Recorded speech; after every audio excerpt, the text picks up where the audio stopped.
तो आज मैं आपको एक अनोखी रहस्यमय कहानी सुनाऊंगी। अगर आप चैनल पर नए हैं तो अभी सब्सक्राइब कर ले, क्योंकि यह मेरा दूसरा नया चैनल है। तथा कहानी पूरा देखे, अंत में एक अनोखा रहस्य छुपा है। धन्यवाद। तो सुनिए। एक समय की बात है, रत्नपुरी नामक एक वैभवशाली नगर था। यह नगर अपनी कला और शिल्प के लिए दूर दूर तक प्रसिद्ध था। रत्नपुरी के केंद्र में एक भव्य शिव मंदिर था, जिसमें एक अत्यंत सुंदर बहुमूल्य पत्थरों से जड़ी शिव की प्रतिमा स्थापित थी। इस प्रतिमा को देखने के लिए देश विदेश से लोग आते थे। नगर के लोग इस प्रतिमा को रत्नदेव के नाम से पुकारते थे और मानते थे कि यह नगर की समृद्धि और सुरक्षा का स्रोत है। नगर में भानुदेव नाम का एक धनी जौहरी था। भानुदेव को अपनी धन संपत्ति और रत्न परखने की कला पर बहुत घमंड था।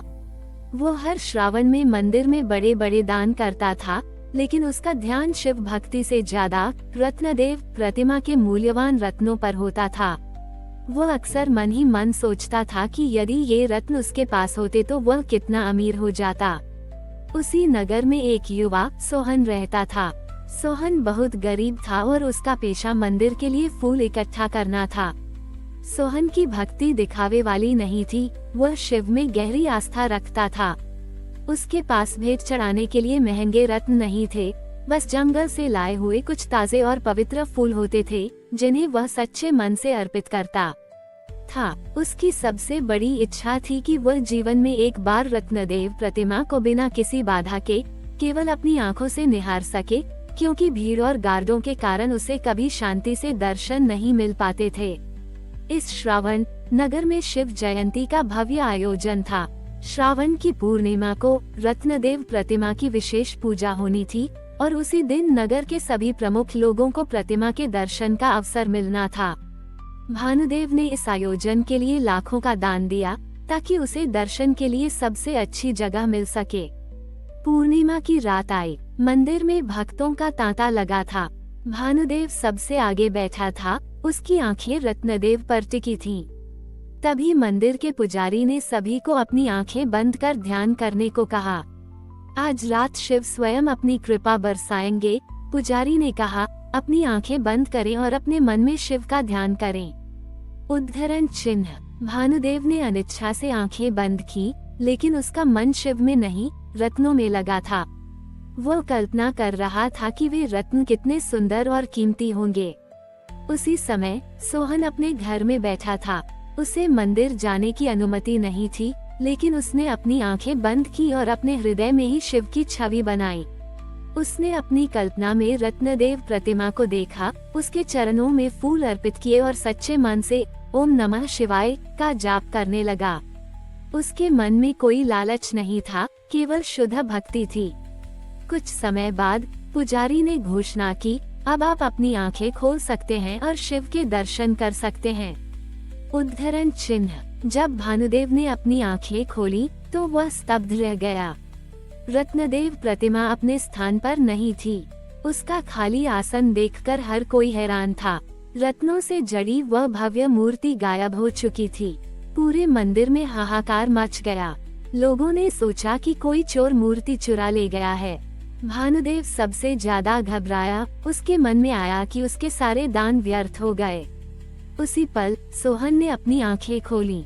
वह हैरान था, क्योंकि उसे अपनी कल्पना में शिव प्रतिमा वैसी ही दिख रही थी, जैसी वह हमेशा से थी।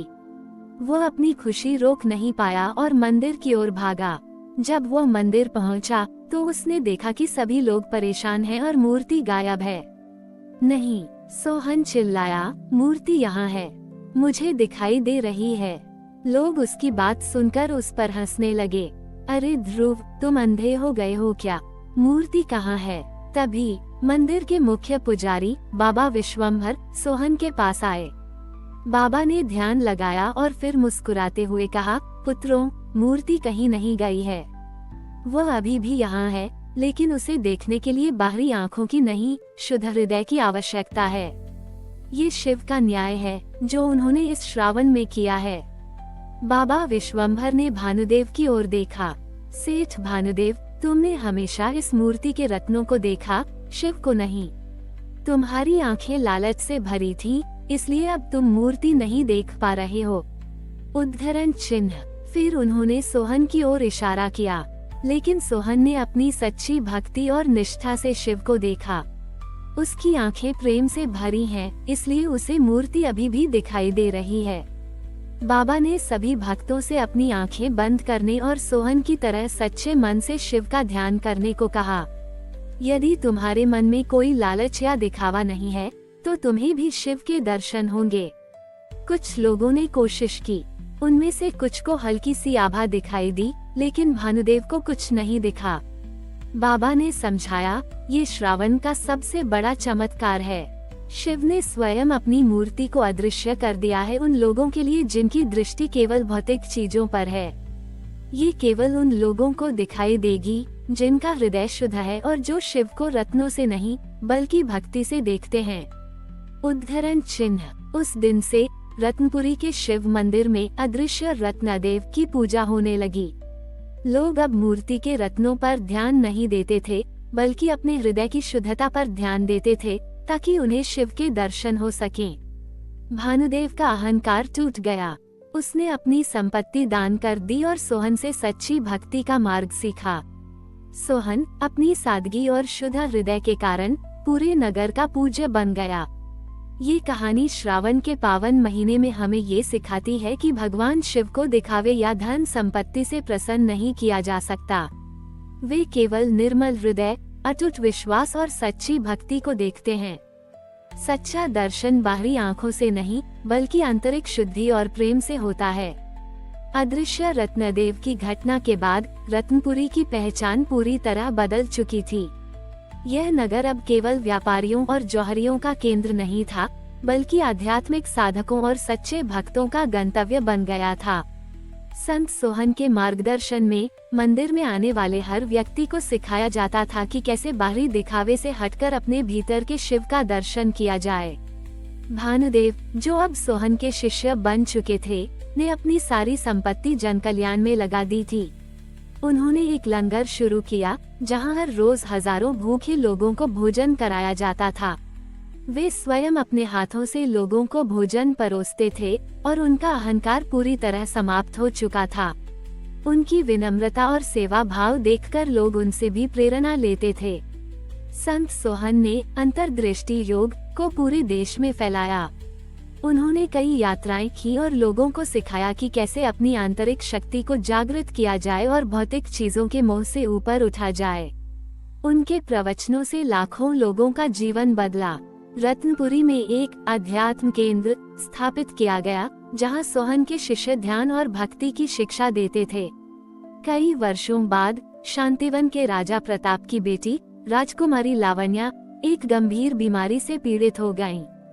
लावण्या बहुत सुंदर और दयालु थी, लेकिन उसकी बीमारी ऐसी थी कि उसे दिन ब दिन कमजोरी आती जा रही थी और बड़े बड़े वैद्य भी हार मान चुके थे। राजा प्रताप को अपनी बेटी की चिंता में रात दिन नींद नहीं आती थी।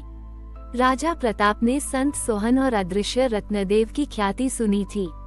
वे जानते थे कि संत सोहन ने स्वयं उनकी बीमारी को ठीक किया था, इसलिए उन्होंने अपनी बेटी लावण्या के साथ रत्नपुरी जाने का फैसला किया। ये श्रावण का महीना था और राजा को उम्मीद थी कि शिव की कृपा से उनकी बेटी को भी स्वास्थ्य लाभ मिलेगा। जब राजा और राजकुमारी रत्नपुरी पहुँचे, तो वे सीधे संत सोहन के पास गए। राजा ने अपनी बेटी की दयनीय स्थिति बताई और मदद की गुहार लगाई। संत सोहन ने राजकुमारी लावण्या की ओर देखा। उन्हें राजकुमारी की आंखों में बहुत पीड़ा दिखाई दी। उन्होंने राजा से कहा, महाराज, आपकी बेटी की बीमारी शरीर की नहीं, मन की है। इसका संबंध उसके भीतर छिपी किसी गहरी चिंता से है। इसका इलाज केवल शिव ही कर सकते हैं, लेकिन उसे स्वयं शिव पर विश्वास रखना होगा और अपने मन को शुद्ध करना होगा। उद्धरण चिन्ह। संत सोहन ने राजकुमारी लावण्या को अदृश्य रत्नदेव मंदिर ले जाने का सुझाव दिया। उन्होंने कहा, राजकुमारी, आप इस श्रावण मास में हर रोज इस मंदिर में आएं, अपनी आंखें बंद करें और अपने मन को शांत करें। ओम नमः शिवाय का जाप करें और शिव से अपनी समस्या को कहने के बजाय उन पर पूर्ण विश्वास रखें कि वे सब ठीक कर देंगे। राजकुमारी लावण्या ने संत सोहन की बात मानी। वो हर रोज मंदिर आती और अपनी आंखें बंद कर ध्यान में लीन हो जाती। शुरुआत में उसे बहुत पीड़ा होती, लेकिन धीरे धीरे उसे अपने मन में एक शांति का अनुभव होने लगा। वो अपने शारीरिक कष्टों को भूलकर शिव के ध्यान में डूबने लगी। उसके भीतर से अहंकार और शिकायत की भावना कम होती गई और उसकी जगह विश्वास और समर्पण ने ले ली। श्रावण का अंतिम सोमवार था। राजकुमारी लावण्या ध्यान में बैठी थी। उसका शरीर बहुत कमजोर हो चुका था, लेकिन उसके मुखमंडल पर एक अद्भुत तेज था। अचानक उसने अपने भीतर एक तीव्र प्रकाश पुंज को महसूस किया। ये प्रकाश उसकी पूरी आत्मा में फैल गया। उसे लगा जैसे उसके ऊपर से कोई भारी बोझ उतर गया हो। जब उसने अपनी आंखें खोली तो उसने देखा कि उसके सामने, जहां अदृश्य रत्नदेव विराजमान थे, वहां एक क्षण के लिए शिव का दिव्य स्वरूप प्रकट हुआ और उसे आशीर्वाद दिया। उस पल राजकुमारी लावण्या ने महसूस किया कि उसकी सारी बीमारी दूर हो गई है। उसका शरीर फिर से ऊर्जावान हो गया था और उसका मन पूरी तरह शांत और आनंदित था। राजकुमारी लावण्या पूरी तरह स्वस्थ हो चुकी थी। वो खुशी से झूम उठी और संत सोहन के चरणों में गिर पड़ी। राजा प्रताप भी यह चमत्कार देखकर भावुक हो गए। उन्होंने शिव और संत सोहन को नमन किया।